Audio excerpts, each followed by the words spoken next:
In this module, we're going to talk about how to read food labels so that you know exactly what you're putting in your body. I believe nutrition labels are made to be deceiving, to make you focus on calories and stuff that doesn't matter, all to distract you from the ingredients list, because 10 calories sells a lot better than 20 ingredients. Convincing the consumer to count calories instead of chemicals is one of the most profitable schemes in history. And I believe that learning how to read a nutrition label is the most powerful thing you can learn how to do, because once you learn how to determine real food from not food, you've won the upper hand. Personally, I think the easiest way to read a food label is to avoid foods with labels as much as possible. But I'm all about balance in life. So, for those times when you inevitably supplement your whole foods diet with a few convenience items, it's helpful to know what you're buying and knowingly consuming.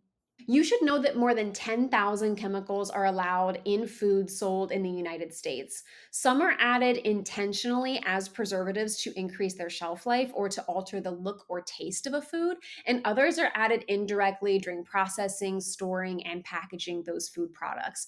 Think about factories and warehouses and container ships and semi trucks. That's where your packaged food has been.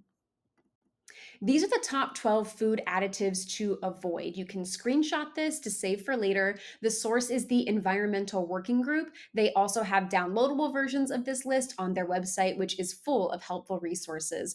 And this is only 12 of the 10,000 chemicals, right? So it's not an exhaustive list, but these additives are known to cause health problems because of their impact on DNA, hormones, the nervous and reproductive systems, immune function, and our metabolism in general. So now that you're good and scared to eat anything in your cabinets, let's look at some food labels and build your confidence.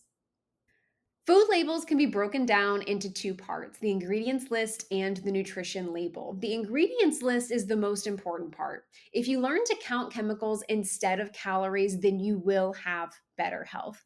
Ingredients are listed by quantity. So the first two to three ingredients listed will make up the bulk of the product. And you want those to be real food ingredients, not chemicals. The fewer the ingredients, the better. If a product has more than five, I'm probably putting it back on the shelf because chances are it's full of chemical preservatives.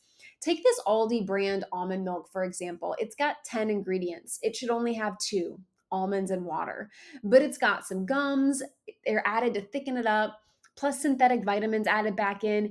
Anytime you see vitamins or minerals in the ingredients list, that means they've been added back in artificially. They are not naturally occurring in that food. And companies do this when the natural nutrients have been lost during the manufacturing process, so they have to add them back in.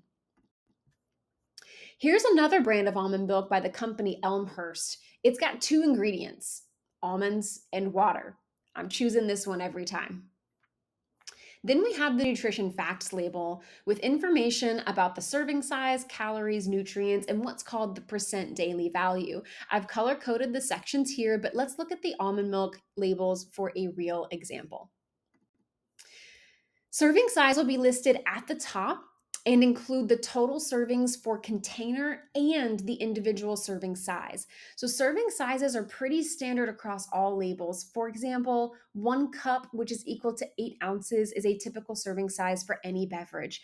And this is important because the rest of the nutrition info is going to be based on the serving size, not the entire package.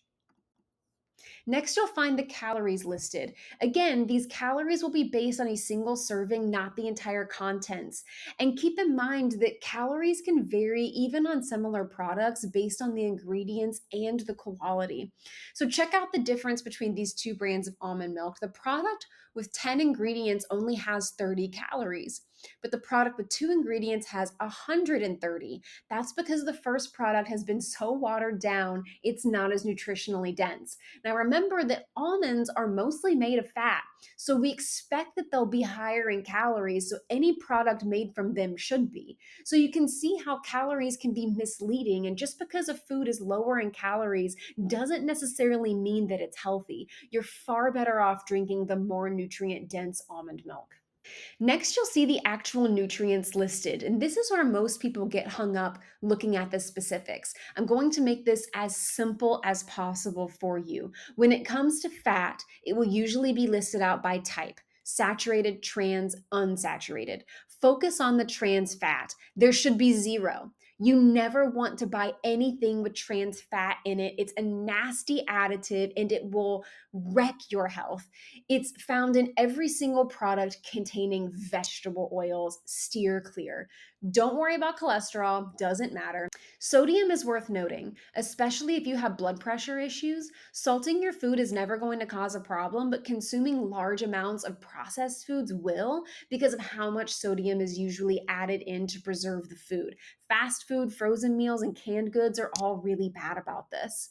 Now, my eyes go straight to carbohydrates because I want to see how much added sugar there is. You'll see fiber, then total sugar includes naturally occurring sugar from the food itself plus any added sugar.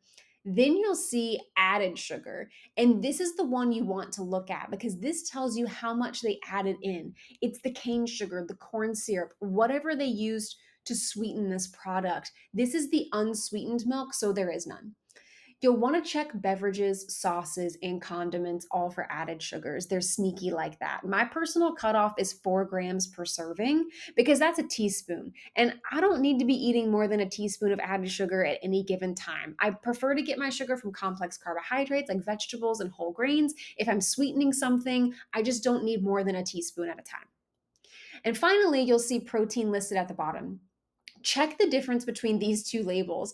The watered down version on the left has 1 gram of protein, but the version on the right has 5 grams per serving. So again, the higher calorie version simply has more nutrients. At the bottom of a food label, you'll typically see the percent daily value, which tells you how much of what vitamins and minerals are in the product. These numbers include both naturally occurring nutrients and the added in nutrients. So you'll see in the top label where the milk was fortified with added nutrients, the numbers are much higher. But don't be fooled into thinking it's healthier. In general, these are going to be low quality forms of vitamins that may not be bioavailable or absorbed very well. Food label claims. I'm sure you've seen badges on labels that say stuff like all natural or non GMO or organic. Do these labels actually mean anything?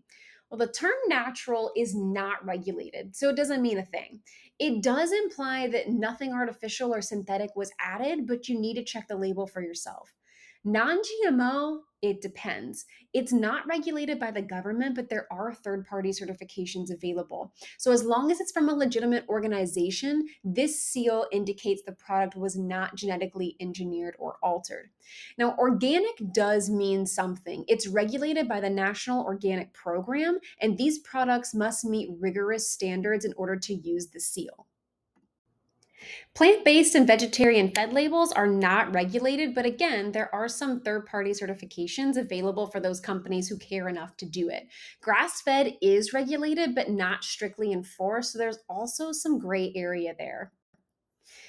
Now, these labels are big with poultry and eggs. Only the hormone free label is regulated. That's because federal law prohibits the use of hormones in poultry. So, this label is pretty useless. It just makes products look more appealing. Hormones are allowed in cows and sheep, however.